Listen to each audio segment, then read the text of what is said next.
जहां यमुना की सफाई को लेकर बड़ी खबर जो सामने आ रही है, आपको बता दें जल शक्ति मंत्रालय यमुना की सफाई को लेकर मिशन मोड पर आ चुका है। 2 चरणों में यमुना की सफाई का काम होगा। यमुना की सफाई के लिए एक एक्शन प्लान बनाया जा रहा है।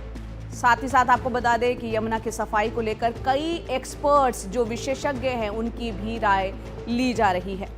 तो यमुना की सफाई का मुद्दा हमने देखा था कि जिस तरह से दिल्ली के चुनावों में छाया हुआ था और कई तमाम राजनीतिक दलों ने इस मुद्दे को उठाया था। और अब नई सरकार जबकि दिल्ली में बन चुकी है, बीजेपी की सरकार आ चुकी है, यमुना सफाई पर एक्शन में जल शक्ति मंत्रालय जो है आ चुका है। सूत्रों के हवाले से खबर सामने आ रही है। रवीश रंजन शुक्ला हमारे सहयोगी फोन लाइन पर हमारे साथ जुड़ रहे हैं। रवीश, जो जब से सरकार बनी है तभी से कई उम्मीदें खासतौर से यमुना की सफाई को लेकर हम देख रहे हैं। बताएं किस तरह का एक्शन प्लान सरकार ने तैयार किया है यमुना की सफाई को लेकर? जी देखिए, यमुना की सफाई को लेकर पहले प्रधानमंत्री ने एक बयान दिया था और ये कहा था कि यमुना की सफाई का जो मामला है उसको साबरमती रिवर फ्रंट जैसा किया जाएगा। यानी जिस तरीके से साबरमती रिवर फ्रंट के जैसा जो है हुआ है काम, वैसा ही यमुना की सफाई के मुद्दे पर होगा। और उन्होंने दूसरी बात अहम बोली थी कि ये कोई 1-2 महीने का काम नहीं है, ये बड़ा काम है और इसमें कुछ साल लग सकते हैं। तो अब जल शक्ति मंत्रालय, जो कि सीधे तौर पर नदियों की साफ सफाई से जुड़ा हुआ मंत्रालय है, वो बिल्कुल एक्शन मोड पर है और उन्होंने बहुत सारे एक्सपर्ट से राय लेकर और फिर एक ब्लूप्रिंट तैयार करना शुरू कर दिया है।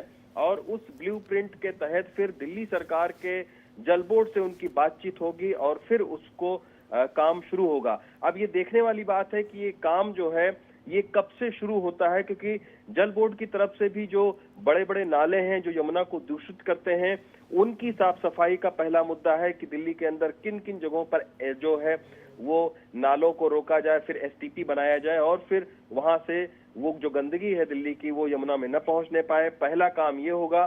दूसरा काम ये होगा कि जो रिवर फ्रंट है, यानी जो रिवर का कैचमेंट एरिया है, उसको समतल करना, वहां पर कोई मलबा न डालने पाए, किसी भी तरीके की प्लास्टिक ना हो, ग्रीनरी कैसे किया जाए, ये एक दूसरा चरण होगा। तो इन 2 चरणों में यमुना की सफाई का काम होगा।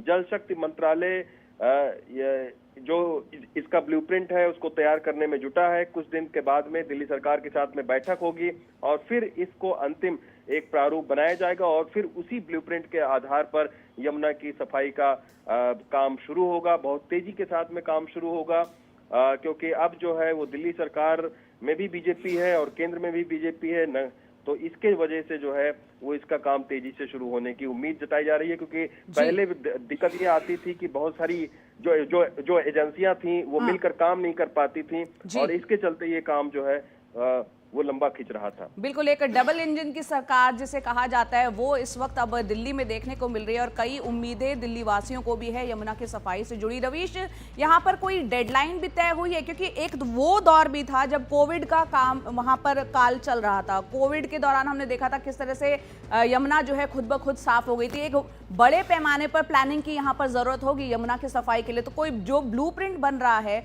उसको लागू करने, उसका कोई डेडलाइन भी कोई डिसाइड हुई है?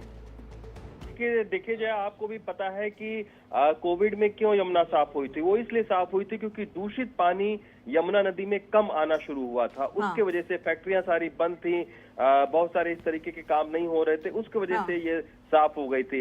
अब जो है 100 दिन का जो एक्शन प्लान है, इसी 100 दिन के भीतर जो यमुना की सफाई का ब्लूप्रिंट है उसको तैयार कर लिया जाएगा। तो पहली प्राथमिकता ये है कि 3 महीने के भीतर यमुना की सफाई का ब्लूप्रिंट तैयार हो और फिर उसके बाद में युद्ध की गति से काम होगा इसके ऊपर में। तो अभी ब्लूप्रिंट तैयार हो रहा है। मुझे लगता है कि 1-2 महीने के भीतर ये ब्लूप्रिंट को अंतिम प्रारूप दे दिया जाएगा। चलिए, एक्शन मोड में जरूर आ गई है सरकार। इस मुद्दे को जो है गंभीरता से ले रही है और यमुना की सफाई सभी चाहते हैं जल्द से जल्द साफ सुथरी यमुना सभी को देखने को मिले। बहुत बहुत शुक्रिया रवीश, ये तमाम जानकारी देने के लिए।